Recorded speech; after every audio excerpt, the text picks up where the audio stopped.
Chapter 496.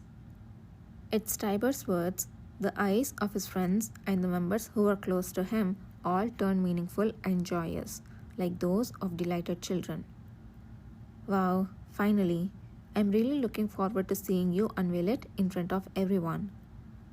You won't believe how well it's preserved. It hasn't rotted at all. I wouldn't be surprised if you all fall over backward in awe. It may not be our catch, but since we are part of the same cavalry, it's almost like we caught it. So, why shouldn't we be happy? Exactly. The one who caught it doesn't know how to smile. So, it's only fair that we enjoy it on their behalf. While they all wore sly smiles, the other members were busy praising each other's outfits and happily chatting about their high expectations as they finalized their preparations to depart for the palace. As the departure time neared, carriages far more luxurious than those used during the harvest festival lined up in front of the cavalry headquarters main gate. They were sent by Emperor Kalusa for today's stars, the members of the cavalry. Among those who were delighted by the grandiose scenery was Lusan, who had boldly joined in as a medical officer.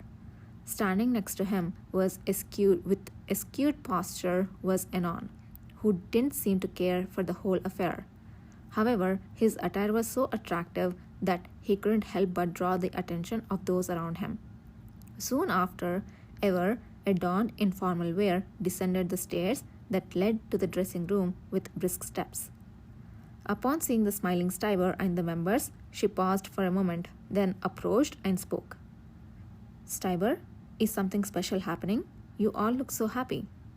Oh, Ever, you look marvelous with your hair down like that. Nothing much really. We are just excited about moving the golden carriage soon. Only then did Ever seem to understand the reason behind their smiles. The smile similar to Steiber's appeared on her face. I see. Thank you for the compliment. Your hair looks great up as well. Have you considered doing it like that more often? Applying oil and styling it every day might be a bit too much. But thanks for the compliment. Steiber closed his eyes briefly and then reopened them, smiling. By the way, where is your expected partner? Gakane went to help Kana with Jimmy. It's about the clothes. Yes. I heard Jimmy has grown a lot lately, so he needed some major clothing adjustments. Steiber warmly smiled, thinking of the young boy growing up so quickly even though he should still miss his parents. Then he subtly shifted his tone. Come to think of it, you agreed to dance the first dance with Gakane to help you there, didn't you? Huh? Oh, right. Yes, that's true. Currently, in the cavalry, there were fewer Omega Awakeners than Alpha Awakeners. Even if everyone paired up, there would still be leftover Alpha Awakeners. Though these remaining Alpha Awakeners could choose a partner without considering their second gender, after much thought, Ever had chosen Gakane, another Alpha Awakener. Even though there seemed to be no visible difference to others due to their differing primary genders, her decision was made out of a desire to help Yudhir in any small way she could. So, has anyone pestered you for the second dance? The second dance? Yes, someone like Lord L, for instance. Why would L's name suddenly come up in this context? Ever tilted her head, seemingly puzzled as to why the name of Pruel Fontaine, who had recently become a temporary member of the cavalry, would suddenly be mentioned. I decided to dance the second dance with Liv. Liv? Liv Dwayne of Jung? Yes, she is an Omega Awakener and we share the same primary gender. She is not my first dance partner, but I thought it would be fine for the second, so we agreed. I see. And for the third? Ever furrowed her brow slightly. Steiber, I don't know what you're thinking, but Lord L is a good person. He is not particularly interested in me. He's just someone who dreamed of joining the cavalry after the trial of the Apueto family. Hearing Ever's words, Steiber flinched and gave a wry smile. Right, sorry. But if you'd seen Gakane's face when I said I would dance with him, you would understand why I'm so curious. Everyone, are you all ready? Just then, Kishir's voice resonated from behind them, drawing the attention of all the members present. Steiber and Ever paused their conversation and turned their heads. Wow! Someone among the members standing next to Steiber quietly let out a sigh of admiration. Though silent, Steiber felt the same. Whenever they saw Commander Kishir Lahore, they were already bewitched by his appearance, forgetting even their accumulated years and experience. But today, he was unquestionably the most resplendent among all they had ever seen. Kishir had worn a magnificent traditional costume brimming with vibrant colors and jewels during the harvest festival. But today, he wore the complete opposite. A simple costume made from black cloth. It resembled the white costumes of the other members but had a far more profound gravity. The sharp red fabric draped over his shoulders, arms, and waist made him look like a deity from an ancient painting. Seeing was believing.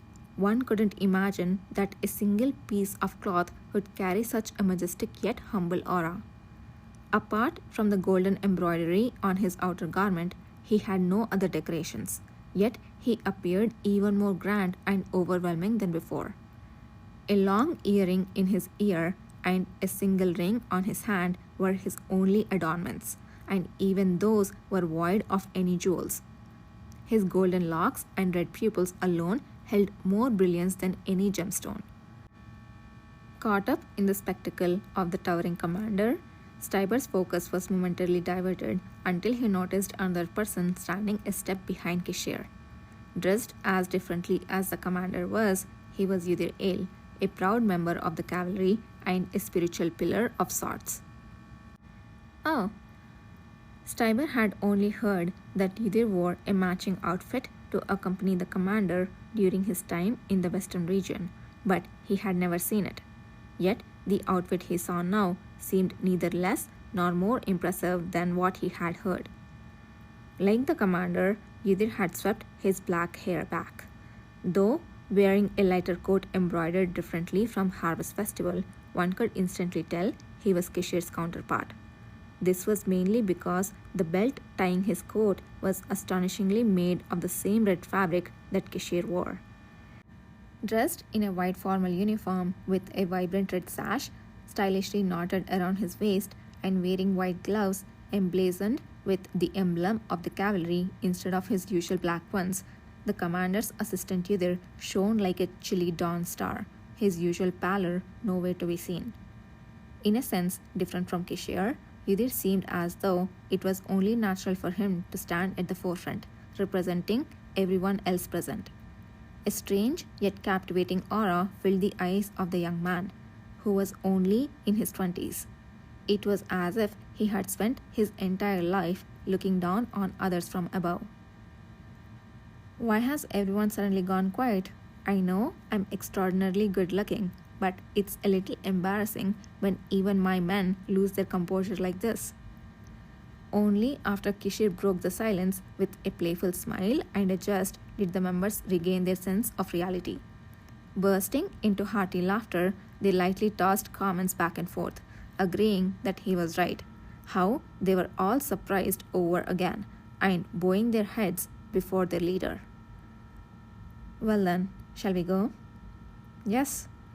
Kishir and Yudir climbed into the carriage. As the long procession of carriages began to move toward the imperial palace, passing the grounds of the imperial knights and heading out into the streets of the seventh wall, people couldn't help but express their awe. The cavalry has arrived. The palace, which was to host today's feast and party, was bustling with activity once the carriages arrived. Welcome, Your Highness. The hurriedly arriving attendants greeted Kishir and the cavalry with proper ceremony. Following their guidance into the front yard, Kishir flashed a smile at Yudir, who stood beside him. It seems these clothes are quite astonishing. There is not a single person who isn't startled. Isn't that precisely what you intended? Of course, that's true. Today, Kishir had actually chosen to wear a black formal suit retailored from Dafel, originally a dress belonging to his late mother, the former empress. It still added unparalleled grace to him even after 2 alterations. I was curious why I was told not to disregard the red lining. I never thought it would be used like this. Kishir had removed the dark red fabric that had been used as a lining and had it wrapped over his clothing. Though simple, the end result looked as if it had been made to be worn that way from the very beginning. He didn't stop there. He even took a portion of the fabric to make a new sash for Yudhir's suit. Until today, even Yudhir had been unaware of this fact. The surprise he felt upon seeing and experiencing it was indescribable. It was just an outer piece of fabric and a mere sash after all. Yet, even without coordinating their formal attire, the two drew more attention than if they had matched perfectly. Yudhir maintained his usual composure as he observed the expressions of those who were astonished first by Kishir's formal outfit and then doubtly astonished by his own waistband. As he walked confidently towards the hall where the ceremony would be held, he never once lowered his tense jaw and relaxed his straight back. Please wait here for a moment before entering. A servant led them to a spacious waiting room and then disappeared. It was only then that the other participants, who had been tense, began to relax and chat, examining the surrounding sculptures and decorations. Yudhir did not touch any of the snacks or drinks prepared for light refreshment.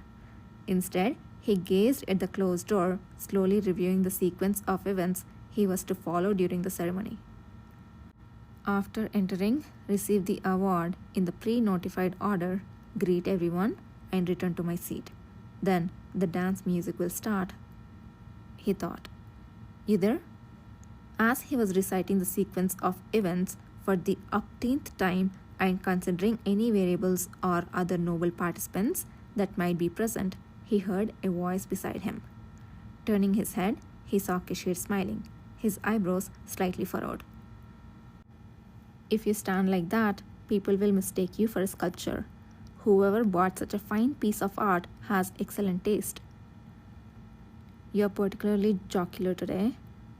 I'm always serious, you know. ... This was a ridiculous statement, and it had nothing to do with how tenderly Yudhir was feeling toward Kishir. Before he could maintain his silence for too long, Kishir stepped closer and brushed back the strands of hair that had fallen onto his forehead. If you stand like this without realizing that your hair is disheveled, others might approach you and ask if they can do the same. So be careful, Kishir cautioned.